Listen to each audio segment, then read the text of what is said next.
Hello， 大家好。之前看到评论区有人夸我日语好，希望我分享一下日语学习经验。我真的想说不敢当啊。其实说实话，我日语真的没有很好，甚至我觉得我自己相当没有语言天赋。学习一门新语言对我来说是一个相当痛苦而艰难的过程。什么？你问我标题是怎么回事？标题是真的啦，但是我必须说实话，我的 N1 是低分飘过的。我几乎是考过 N1 之后才觉得自己的日语刚刚入门。那从2022年我来到日本，50音都认不全，到2023年7月份考过 N2，12月份考过 N1，再到现在日常交流几乎没有什么太大的问题。毕竟我买房子都是用日语砍价的。我究竟经历了一些什么呢？今天呢，只是给大家分享一下我学习日语的一个经历，谈不上经验，只是分享一下经历，希望可以提供一点点的参考。那么先是入门阶段，我觉得最重要的一件事情就是不要用自己的母语去置换另一门新的语言。其实呢，我来日本之前在国内是上过2个月的日语培训班的，几乎是把新标准日本语初级那本书全部学完了，但是完全没有记住一点点，连50音都没有记住，导致我22年刚来日本语言学校的时候，入学考试我被判定为零基础，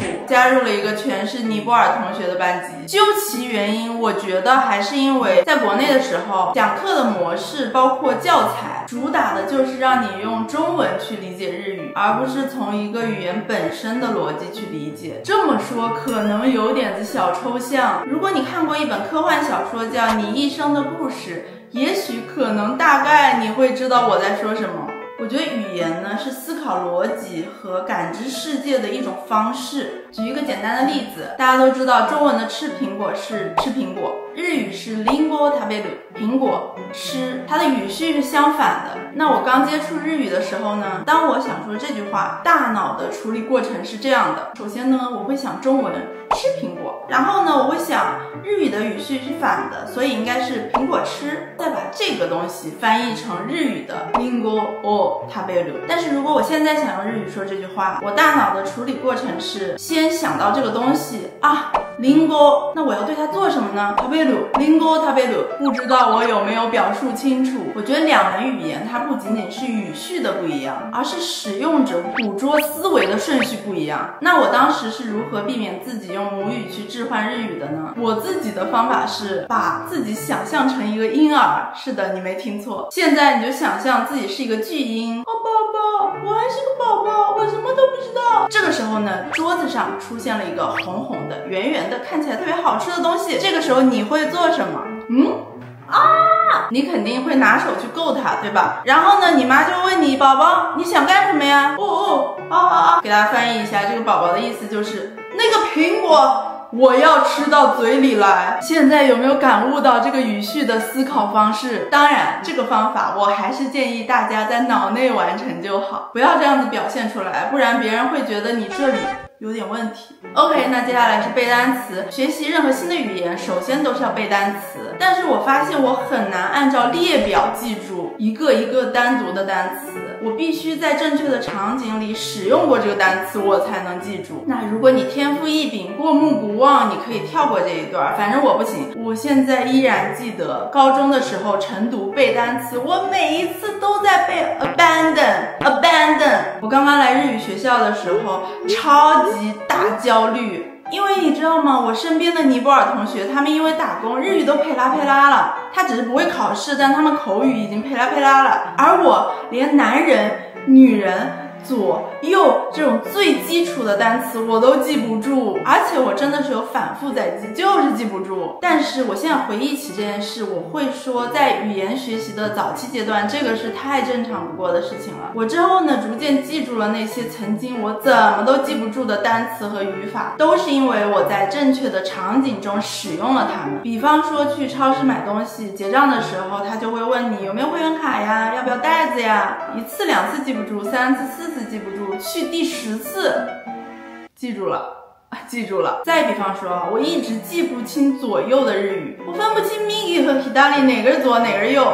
有一次呢，我打车回家，然后那个司机到了路口就问我这边是往左吗？而且同时他还用手指了一下左边，然后我就重复了一遍，嗨，左です，然后我就记住了，从此以后我就记住左右了，真的很神奇。对着单词本我怎么都记不住的单词，现实生活中我使用了一次就记住了。那么我们就要问了，你说的这种具体的使用场景去哪找呢？第一个方法，参加日语沙龙。日本每一个城市应该都有针对外国人的日语沙龙，有线上的，有线下的，有付费的，有免费的。那像我之前呢，就是在这个札幌外国人咨询窗口这里参加过几个日语沙龙。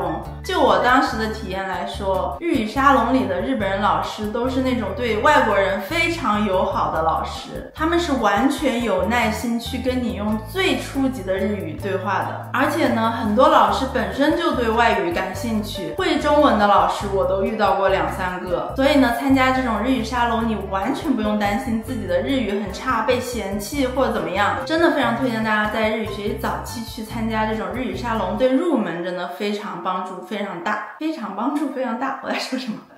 那很快呢，我就不满足于日语沙龙了，因为我发现打工更适合练日语，甚至还有钱拿。因为打工呢，你要学习要说明的东西很多，有实实在在需要说的东西，就不用总是在那尬聊出生地、喜欢什么食物、文化差异等等这些说了1万遍的东西。那我的日语呢，也是通过各种打工实现了一个突飞猛进。我来翻一下照片啊，我在711打过工，我还在新千岁机场做过检疫辅助员。如果你是在2023年5月之前来过北海道，很有可能在机场遇到过我，给你检查 PCR 证明。我还去过烟火大会当1日保安，还认识了一只很可爱的小狗啊！现在看这个照片，我觉得好可爱。在札幌啤酒节麒麟啤酒的后厨烤过鱿鱼，还在大国药妆店做过店员。那如果你是在2023年5月之后来过札幌李小璐的大国药妆，很有可能在那里遇到过我。打工真的会创造很多具体的语言环境，而且呢，打工让我交到了很多朋友。有的时候你会被逼着去记住一些单词和语法，逐渐你的日语就被动的变得上手了。那我当时找打工的 APP 呢，主要用的是 Townwork 和 Indeed。相比来说，我觉得 Townwork 好像更好用一些。Indeed 上面会有一些很美滋拉系的打工，比方说烟火大会的1日保安这种打工。然后我记得我好像在 Indeed 上还看到过那种采摘蓝莓、采摘草莓的那种农业的打工。我知道大家可能会有一种误解，就是日语很好了才能去找打工。我可以负责的告诉大家，完全不是这样的。比如我机场那个打工，我当时的日语根本说不了完整的句子，但是因为它对接的主要是外国的游客，所以会英语和中文就会加分。再比如我面试大国药妆店的时候，日语也是超级差，但是因为这个药妆店它在景区，游客基本上是外国人，所以如果你会中文的话，这份打工面试它就加分。日本这种一线的服务行业一直都是一个很缺人的状态，所以只要你去面试，总有可以过的。还有一件事让我真实的感觉到日语有一个巨大的提升，那就是影子跟读。影子跟读法很多学习博主都在说，但是像我这种没有主观能动性的人，怎么可能主动去做影子跟读呢？实际上呢，是因为我当时要考我现在的这个学校，它的考试呢分为笔试和面试。面试是需要做一个长达3分钟的发表。对于当时的我来说，我说话还磕磕巴巴呢，3分钟的发表简直要杀了我。那怎么办呢？考试时间越来越近了，我也不可能在这么短时间内把我的日语练成那种面试的时候可以胡言乱语的状态。所以呢，我就写了一个稿子，让我的一个日本朋友帮我念了一遍，并且录音。然后呢，我每天就对那个录音一遍一遍的学他说话。就这个稿子里面，其实很多语法单词我当时都是不会的，都是超纲的。但是呢，我把它背下来了。然后呢，通过这个背稿子的方式，我面试也是幸运的合格了。就在我面试完这个学校，松了一口气之后，我发现我的日语能力很神奇的提高了。我开始不那么磕巴的说一些完整的句子了，即使这个句子跟我之前背的那个3分钟稿子完全没有关系。所以通过这个经历，我亲身的感觉到影子跟读是真的很有效果。那你问我，影子跟读这么有效果，你有没有继续这个事情啊？没有。我是一个完全没有主观能动性的人，反正这个考试合格我就万事大吉，我不会再继续努力。那最后呢，关于考试备考 JLPT， 我只做了2件事。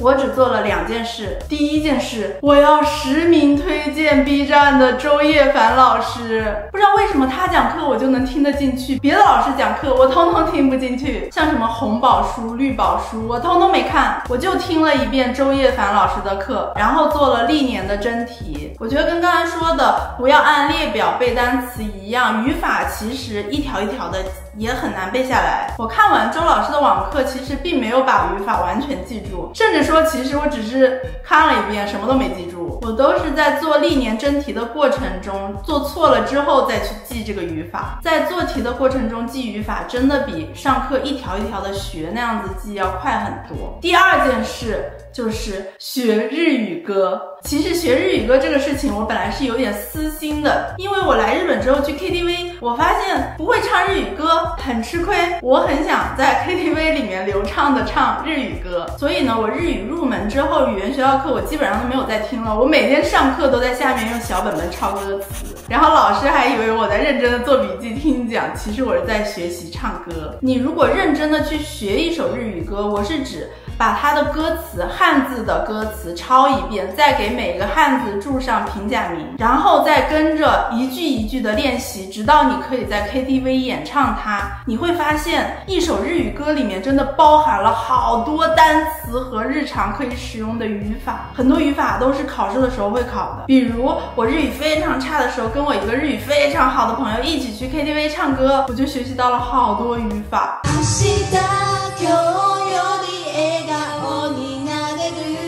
这里的什么什么有理比较，なれる是なる的可能性，能变成。